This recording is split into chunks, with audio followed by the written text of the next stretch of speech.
Have you ever wondered if your child is understanding the book that you're reading together? Do you want to make sure that they're getting the most out of the reading that they are doing? Let's read a book together, and I'll give you some tips on how you can help your child get the most out of their reading. We are forever learning, one step at a time. Welcome to the Wasatch Reading Club. My name's Dave, and this is all about reading and helping kids improve their reading. I thought today that we would read a book together. The book that I would like to read with you today is called B is for Brains. It's by Ellie Sutton, and it's illustrated by one of my friends, Matt Page. And while you might not read this with some really young kids, it's a fun read, and I will show you how I would ask questions as I was reading with kids. You can do this with picture books. You can do this with books without words. You can do this with novels or chapter books. So I will demonstrate for you by reading this book. I'm not suggesting that you should read this book with a toddler, but maybe your toddler likes zombies. So this is B is for Brains, ABCs for the Zombie Apocalypse by Ellie Sutton and illustrated by Matt Page. A is for Apocalypse, a deadly wasteland where the walking dead thrive. B is for Brains. You must learn to use yours if you want to survive. C is for Civilization. It was fun while it lasted.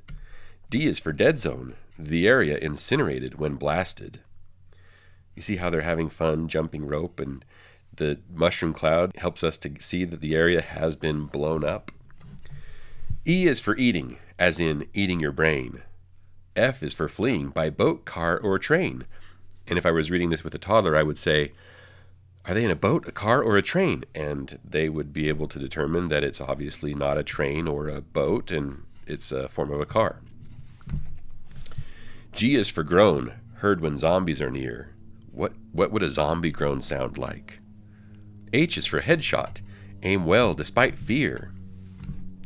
I is for Ice Cream, oh don't you wish. I is for Infection, death bred in a petri dish. J is for Jagged, the ends of cracked bone. Ooh, gross, look at those muscles. K is for Killer, the undead, the unknown. L is for Laughter, when your sanity snaps. L is for Lure, the bait left in your traps. So what's the bait? Can you see the trap? What is the zombie going for? And what do you think is going to happen to the zombies? M is for Mall, a good place to hide out. N is for Nails, to make barricades stout. O is for Outbreak, perhaps now you'll watch where you sneeze. P is for Parkour, scaling walls is a breeze. Q is for Queasy, looking at blood, guts, and brains is icky. Does that make your stomach queasy? Does that make you think that that's gross? R is for Raw, raw open sores that are sticky. S is for Shuffle, as the horde slowly attacks. T is for Trust, the people watching your back. Oh look, he's going to save her from the zombies coming. U is for uh-oh, when you realize you're trapped. V is for Virus, a new strain yet unmapped. If they're trapped, where do you think they're going to go? Can they go upstairs? Is there a back door? W is for Winchester, guns great for shooting. X is for Xylophone, found while you were looting. Y is for Yawn, don't you dare fall asleep. Z is for Zombie, shh, they're close, don't make a peep. And that's the end of the book. What do you think? And you could talk with the kid, and you could say, your child, and say, what do you think is going to happen? How does this book, this book ends with Z, but what is going to happen now? Are they going to fall asleep and wake up and think that it was a dream? Are they going to wake up and zombies are going to be coming into their house? So you can ask questions as you go. You can spend time talking with them about what they see in the pictures. You can talk about what might happen in another book if there was a sequel to this book. Definitely talk about what you see in the pictures. Talk about what some of the words might mean or what some of the words might sound like.